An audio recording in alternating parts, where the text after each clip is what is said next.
por tu presentación. Realmente constituye para mí un motivo de gran satisfacción poder intercambiar con ustedes en un día como hoy. Cuando uno escucha a una joven como Silvana decir todas esas cosas bellas e importantes que sintetizan la historia de la Revolución Cubana, realmente siente que esta lucha no ha sido en vano y que realmente estamos preparados para los cambios que este mundo necesita y requiere, y por lo cual han regado con su sangre miles de compañeros y están dispuestos a hacerlo otros tantos millones a lo largo de la historia. Por supuesto que yo fui de los jóvenes que contaba 10 años, casi 10 años, cuando Fidel asaltó el Moncada. Y por supuesto, desde ese instante he sido no solo su admirador y seguidor, sino que Fidel ha inspirado nuestra vida por siempre. Y el 1 de enero,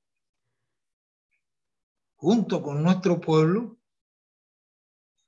y con nuestros compañeros de lucha, pudimos ir adoptando todas las medidas para garantizar que aquel sí fuera un verdadero triunfo revolucionario y no nos pasara como cuando nuestra guerra de independencia en 1898, que con la intervención americana impidieron que nuestros combatientes entraran en Santiago de Cuba, entraran en las ciudades, y el poder revolucionario, el poder de la independencia del país, estuviera en manos de los cubanos.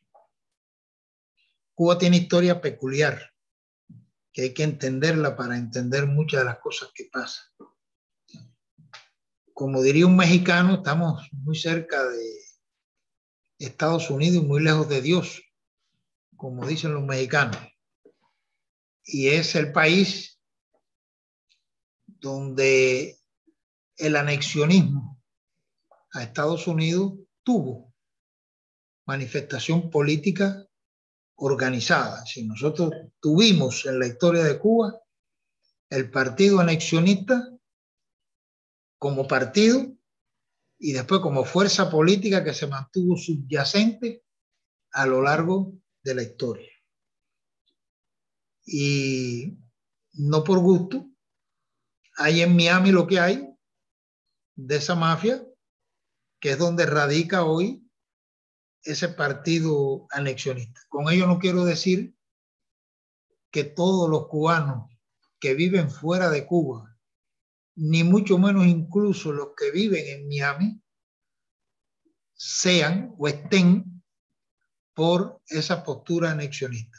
Los hay patriotas, los hay cubanos de verdad, los hay que defienden en la revolución, y creo que esta posición o esta política de recrudecimiento de la agresión de Estados Unidos contra Cuba, no pienso que le vaya a salir muy bien a la administración demócrata actual. Veremos cómo se desarrollan los hechos, pero desafortunadamente creo que apostó equivocadamente y cometió un error estratégico con la política que ha seguido. No pueden los demócratas querer ser más trumpistas y más republicanos que los propios republicanos. Y eso tendrá sus costos, espero. Casi estoy convencido que así será en el futuro. Pero decía estas cosas porque Cuando triunfó la Revolución Cubana, todos queríamos transformar el mundo y queríamos adelantar la felicidad y el paso de las nuevas generaciones hacia un mundo mejor. Por supuesto, están los que escogimos el camino ese y están los que escogieron el camino contrario.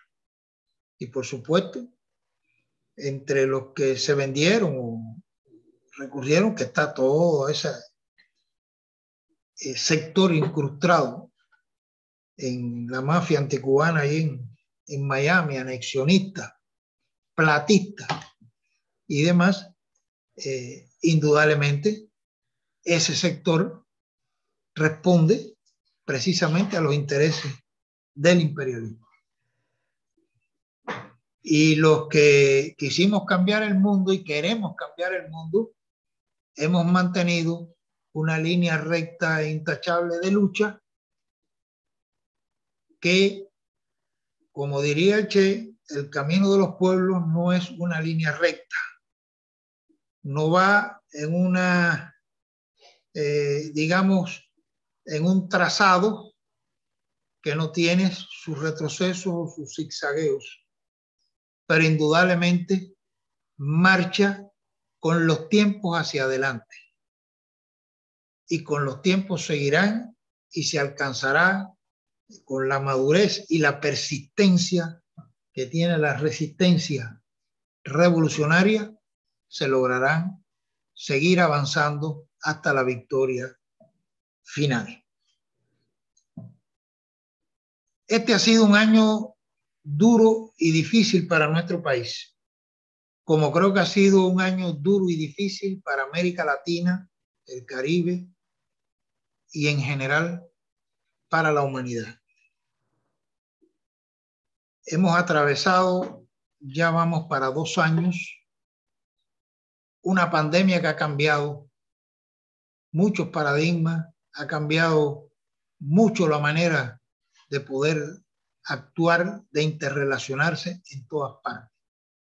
Una pandemia que ha sido extraordinaria en arrebatarnos seres queridos, en generar muertes y dificultades a lo largo de todo el planeta. Y eso ha generado no solamente cambios significativos que cualquiera que quiera enfrentar los cambios para la mejoría del mundo tiene que tomarlos presentes. Hoy gran parte de todos esos cambios están condicionados por la situación de la pandemia. Los países ricos, poderosos que tienen... Hablando el embajador de Cuba.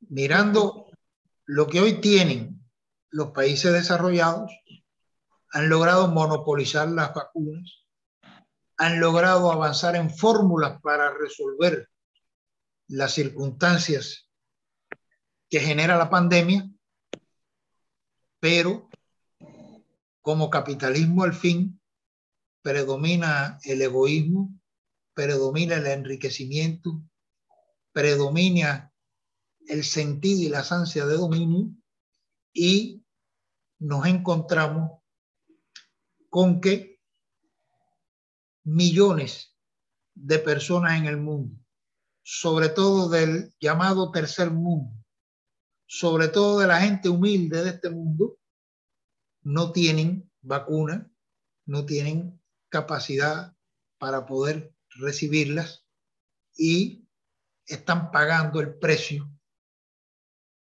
de lo que significa el impacto en la vida humana. Pero para ir, Sí, diga. De lo que significa esta pandemia. Nosotros desde el inicio comprendimos que en la guerra que Estados Unidos, su gobierno, tiene contra Cuba, nosotros no íbamos a poder contar con que lo que lograsen en vacunas, lo que lograsen en ciencia y en medicamentos llegasen. Y muy temprano, la dirección política del país, para enfrentar esta pandemia, pidió, se reunió y conformó con nuestros científicos un equipo de trabajo. Y ese equipo de trabajo tenía como mandato encontrar las vacunas, encontrar los medicamentos, encontrar los protocolos, contribuir a diseñar la estrategia necesaria para que la pandemia no se convirtiera en una tragedia y en una desgracia que pudiera poner en crisis al país. Y creo que con toda la dureza que significa la pérdida de vida, de salud de muchas personas y compañeros, nuestro país ha logrado cerrar este año con el control de la pandemia basado en su soberanía, sin depender de nadie, sin tener que ir a buscar en ninguna parte cómo resolver la vacuna y cómo resolver los medicamentos y cómo resolver los protocolos necesarios para que todas las personas puedan buscar las maneras de curarse, buscar las maneras de superar el impacto de la pandemia. Y creo que esto es un logro y un elemento sumamente importante en este periodo, en estos últimos 2 años, 2 años y tanto de la pandemia para nuestro país. Porque junto con la pandemia, que ha implicado para los cubanos la pérdida de más de 8.000 vidas, más de 900.000 contagiados, ha significado que nuestra letalidad dolorosa, dura, ha estado en 0,86, mientras la letalidad del mundo ha estado casi en 2, y la letalidad de América, de todo el continente americano, ha estado en 2,8 aproximadamente. Puede que la memoria no me dé todo la cifra exacta del dato, pero está por ahí. Es decir, con nuestros propios medicamentos, con nuestro propio sistema de salud, con nuestras propias vacunas, con nuestros propios protocolos y con nuestro propio esfuerzo, nosotros hemos reducido en 1/3 el impacto que ha tenido en el resto del mundo la pandemia de la COVID. Y creo que eso es un triunfo importante para un país bloqueado, para un país pobre, para un país que está siendo sometido a una guerra económica. Y esto creo que es un primer resultado que nosotros deseamos destacar, porque está en el sentido humano de cualquier proceso revolucionario, que es garantizar la vida y la salud de las personas. Este factor de la pandemia ha estado unido en este periodo y sobre todo en este año, probablemente uno de los momentos más duros del recrudecimiento de la guerra económica contra mi país. Nosotros hemos tenido que enfrentar. Los compañeros hablan y dicen alrededor de 250 medidas económicas que tienen un impacto en el nivel de vida de la población, en el nivel de alimentación, en la capacidad de funcionamiento de la economía, en la capacidad de generar ingresos y demás. Y lo hablan en los términos como suelen hacer los economistas, y no hablo mal de los economistas, yo soy economista, pero eso tiene una traducción humana mucho más fuerte que todo eso. Eso está reflejado en la mesa diaria. Eso está reflejado en las escaseces de productos. Eso está reflejado en las dificultades con los medicamentos. Eso está reflejado en muchos de los problemas que cotidianamente nuestro pueblo tiene que enfrentar y que se siente desde el punto de vista de las cosas que debe hacer para seguir adelante, pero que al mismo tiempo demuestra que el carácter, la resistencia, el valor, la conciencia, el sentido de pertenencia a un país libre, independiente y soberano también tiene un peso en la actuación de los hombres. Y que, como decía el Che, en la conciencia del hombre, o como señalaba Fidel, en la conciencia social de un pueblo está la capacidad de vencer las dificultades. Todas ellas hemos tenido que enfrentarlas en esta etapa. Nunca como ahora, Estados Unidos ha buscado cerrarnos las fuentes de crédito, las fuentes de comercio, las vías para poder acceder a productos, no solo a los medicamentos, sino también a alimentos y demás. Y hemos adoptado, y lo refleja por un lado la decisión del Congreso de nuestro partido, por una parte, y por la otra, los debates populares alrededor de la Constitución y la constitución del nuevo Parlamento en nuestro país, de hacer las transformaciones necesarias en nuestro esquema socialista, en nuestras formas de organizar la sociedad y la producción, para resolver con nuestros propios recursos y nuestras propias posibilidades, emplearlas al máximo para garantizar la resistencia frente al poder imperial. Yo debo decirle que estamos enfrascados. Este año se han dado pasos importantes en los últimos 2 años, tanto con el cambio constitucional como con los cambios, digamos, dentro de la estructura administrativa, pero fundamentalmente con el reordenamiento económico del país para poder avanzar. Y ese reordenamiento nos ha permitido empezar a enfrentar los problemas de la producción propia para solucionar aquellos asuntos que nos genera la política de Estados Unidos y la guerra económica de Estados Unidos. Por supuesto, nosotros somos un país pequeño, son 110.000 kilómetros cuadrados, 11 millones de habitantes. Un país de ese nivel no puede resolver solo todos los problemas. Nosotros no podemos ser autosuficientes, como quizás lo puede hacer China, o lo puede hacer Rusia, o lo puede hacer Estados Unidos, o lo puede hacer el Brasil en nuestro continente.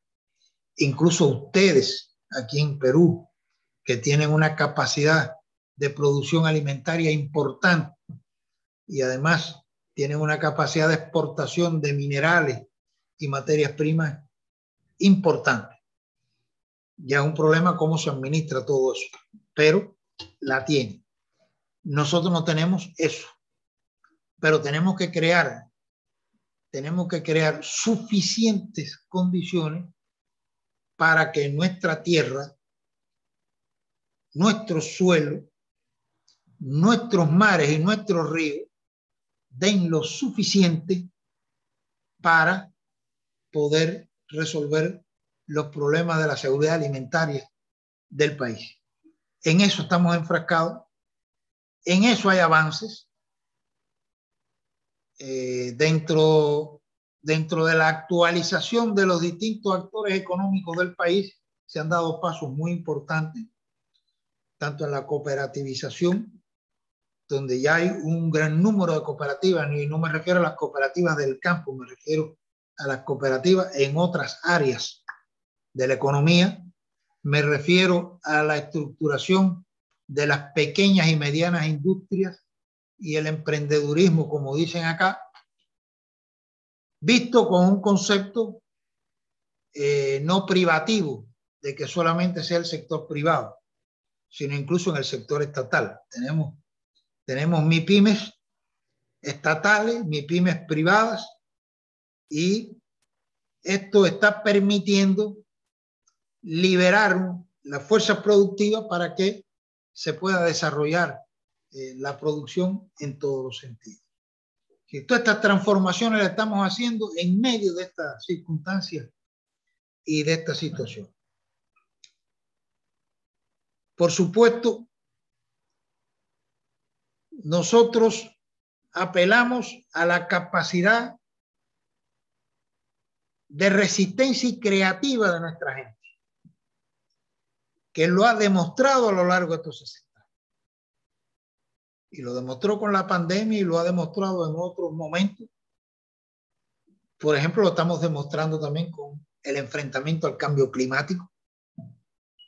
Los programas que estamos desarrollando para evitar que el impacto del cambio climático nos degenere las tierras cultivables, nos reduzca las playas en el país, que la elevación del nivel del mar que va a traer asociado en los próximos 50, 60 años la pérdida de 1% del territorio que va a quedar bajo el mar, no implique una reducción de nuestras posibilidades de desarrollo. En todo eso hay en este momento desplegado un importante caudal de ciencia, de técnica y de pensamiento para que el impacto del cambio climático pueda ser neutralizado y pueda el país seguir avanzando. Esa situación, desafortunadamente, no la tiene todo el mundo. Hoy hay serios riesgos en muchas de las pequeñas islas insulares del Caribe, del Pacífico, de Oceanía, que están llamadas incluso probablemente a desaparecer en los próximos 60 años, algunas de ellas. Hay serios problemas con el impacto del cambio climático, que aquello que pareció una exageración para algunos, cuando el comandante Fidel Castro en la Cumbre de la Tierra en 1992 en Río de Janeiro dijo que la especie humana estaba en riesgo de extinción, consideraron eso tremendista y pensaron que era una exageración en su enfoque. Hoy sienten que se quedó corto y que aquello que lucía un poco más lejano está cada vez más cercano y está más pendiente en el tiempo que lo que muchos imaginaban. Efectivamente, creo que hasta la propia izquierda en el mundo y hasta los sectores políticos en el mundo empiezan a entender que la especie humana está en riesgo y que si no se actúa adecuadamente y con tiempo, probablemente estemos ingresando a un periodo de no retorno. Hasta el secretario general de Naciones Unidas lo ha comprendido y ha llamado de una manera desesperada a que los políticos en el mundo entiendan la necesidad de políticas y transformaciones y de aplicación de elementos de ciencia indispensables para evitar que el cambio climático continúe agudizándose. Y aquí lo tenemos cerca. ¿Cuánto durará la Amazonía? ¿Cuándo podremos tener un desierto en medio de la Amazonía? ¿Cuántos años tardará eso, que hoy parece algo raro, difícil? Ustedes me dirán, mire, este cubano lo que está diciendo. Bueno, si el ritmo de incendios y desaparición de la Amazonía continúa al ritmo que va, no va a tardar mucho en que haya zonas de la Amazonía que empiecen a ser desérticas y que empecemos a ver un cambio en toda América demasiado grande para la cantidad de personas en este mundo que hay que alimentar, para los requerimientos y necesidades de este planeta, sobrevivir y subsistir, etc. Digo esto plenamente consciente. En Naciones Unidas nos tocó trabajar en los primeros procesos que se hicieron, porque llevaron después a lo que se denominaron las COP, que hoy va por la, si no me equivoco, la 19, si no me falla la memoria, para tratar de ver cómo se para este desastre ecológico al que estamos enfrentados en todas partes. Digo estos elementos porque si algo hemos tratado de hacer en nuestra pequeña isla es precisamente algo que denominamos en términos políticos un gran programa que se llama la Tarea Vida, que es precisamente para enfrentar el cambio climático. Todo ello tiene sus implicaciones. Por ejemplo, hemos tenido que organizar grandes inversiones con el tema del agua y hacer los trasvases. Hoy nosotros trasladamos agua desde la parte norte oriental de Cuba, allá en la zona de Mayarí. Los que conocen Cuba como Marcela puede tenerlo, donde están las minas de ¿cómo se llama? De níquel y demás. Toda esa zona de allá es un clima muy lluvioso, que tiene el río más caudaloso que tiene Cuba, aparte del Cauto. El Cauto ya ha devenido a menos. Desde ahí se han hecho un gran montón de inversiones y se lleva agua hacia las zonas desérticas de Guantánamo, hacia las zonas de Holguín y Las Tunas.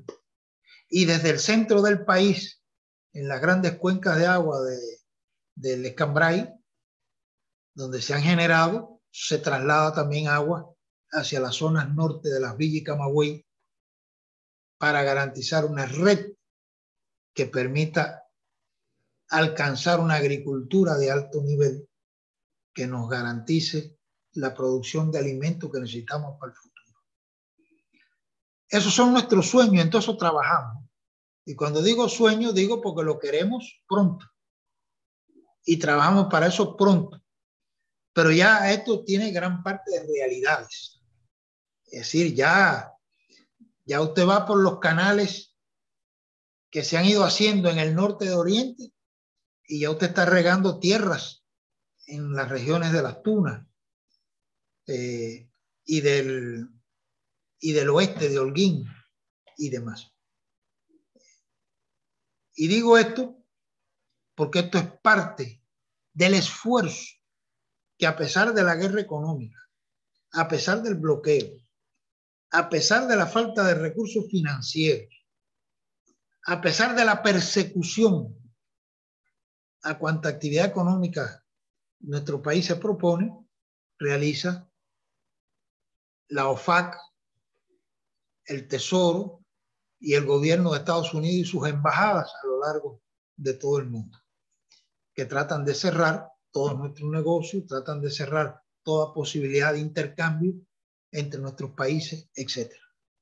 Entonces, pongo estos ejemplos como ejemplos del esfuerzo que está realizando nuestro pueblo en estos instantes, a pesar de las circunstancias y de las condiciones que hemos atravesado en este periodo de pandemia, en este periodo de guerra económica.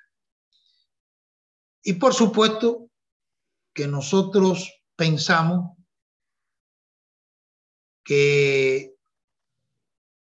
la unidad de América Latina, y cuando hablamos de unidad, no hablamos de que hay que pensar de la misma manera, no hablamos de que todos tenemos que tener el mismo sistema, no hablamos de que todos tenemos que hacer las cosas de la misma forma, sino hablamos de que del Río Grande a la Patagonia, José Martí, su gran aporte consistió en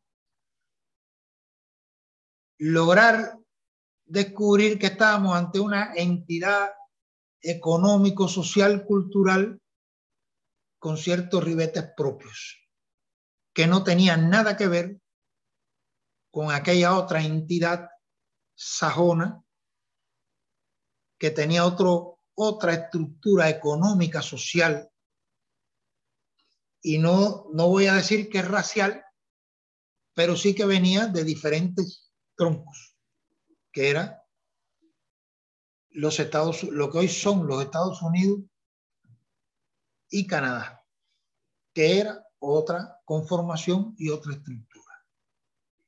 Les sugiero a todos los queridos amigos peruanos, y es una lástima y creo que sería muy útil poder lograrlo, coger ese gran estudio que hizo Martí que se llamó Nuestra América, que nosotros en Bolivia quisimos traducirlo y logramos traducirlo al quechua y al aymara, y para que pudiera todo el mundo leerlo, incluso en sus propios idiomas, aparte del español, para que pudieran entender el pensamiento propio que surge de la naturaleza propia de nuestro continente y no las estructuras, los enfoques y las visiones extranjerizantes ajenas a nuestra estructura propia como región y como naciones. Creo que hay que retomar, porque el primero que escribió, y escribió a fondo, porque participó representando a la Argentina y representando al Uruguay en la primera conferencia panamericana de 1890, 89, 90, que fue también José Martí, donde escribió y alertó de lo que podía significar toda esa concepción llamada panamericanista. Falsa, equivocada y extranjerizante y ajena.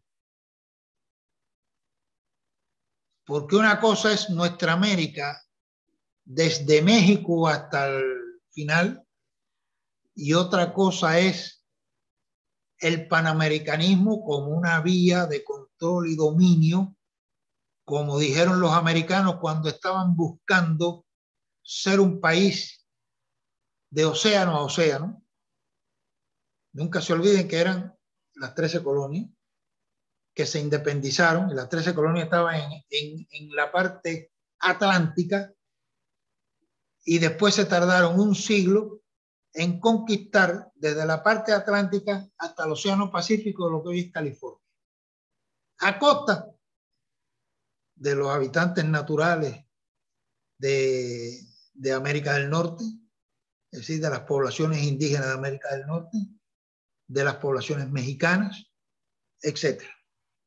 Más lo que compraron, más lo que invadieron, y lograron convertirse en una gran nación que iba de un océano al otro océano,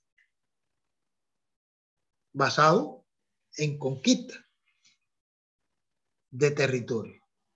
Y cuando ese gran territorio conquistado se logró integrar económicamente por el capitalismo heredado de Gran Bretaña, del dominio inglés, que fue la colonia originaria del norte, es que Estados Unidos trató de expandirse. Y en esa etapa, lean y busquen lo que decían todos los pensadores, desde los fundadores de la gran nación americana hasta los escritores y filósofos de aquella época, en el sentido de que América era para los americanos. Esa frase famosa que salió a principios del siglo de los 800, de 1820, 25, etc. Eso, toda esa filosofía que surgió de ahí, véanla bien para que ustedes vean el sentido de expansión después. Y Martí, cuando hace el análisis de 1889-90 de la Conferencia Panamericana y cuando escribe Nuestra América y cuando decide que era necesaria la independencia de Cuba para lograr la independencia de las Antillas y con ella no se extendiese Estados Unidos con esa fuerza más sobre nuestros países de América, José Martí estaba previendo la expansión que se produjo después. Creo que muchas de estas cosas hay que estudiarlas a fondo para poder entender lo que hay. Esas son las raíces del pensamiento martiano que tiene la Revolución Cubana y que expresan y explican nuestra actuación solidaria en todo el mundo. Porque a pesar de que no estamos en Sudamérica, o a pesar de que no estamos en Centroamérica y que somos una islita en el Caribe, nosotros nos sentimos parte integrante de esta América Latina y caribeña y pensamos que toda esta región, como decía Martí, constituye un ente, una estructura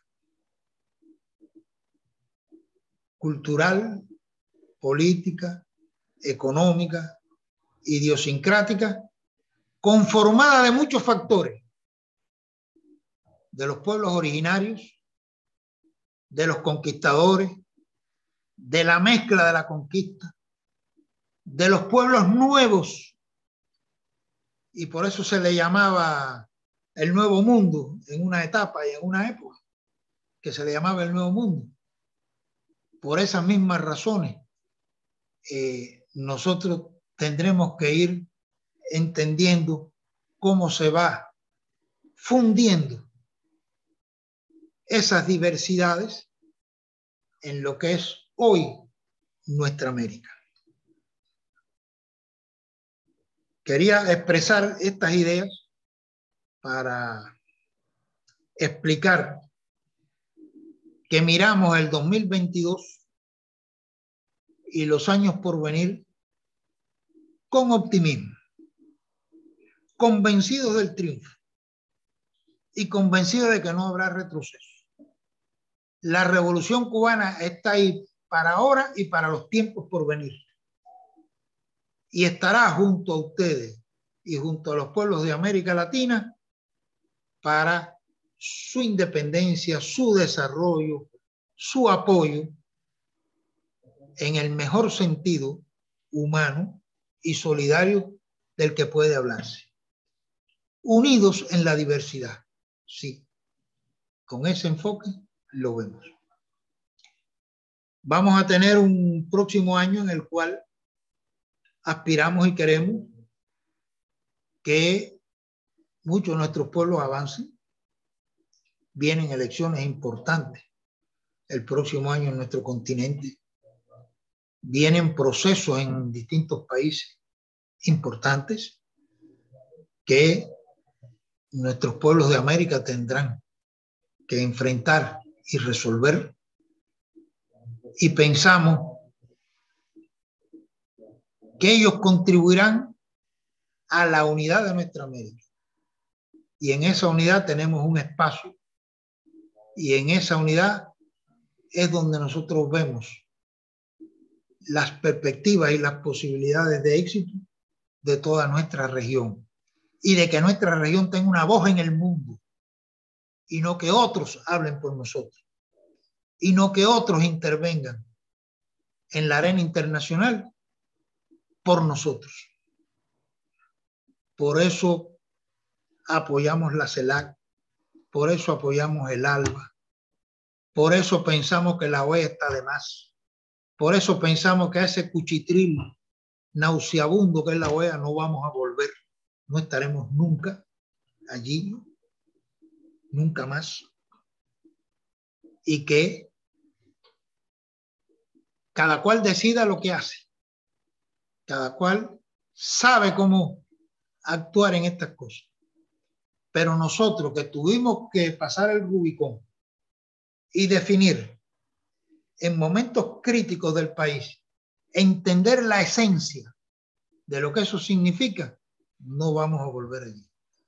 Lo digo con toda claridad porque muchas veces entran las confusiones y piensan que la OEA no es renovable.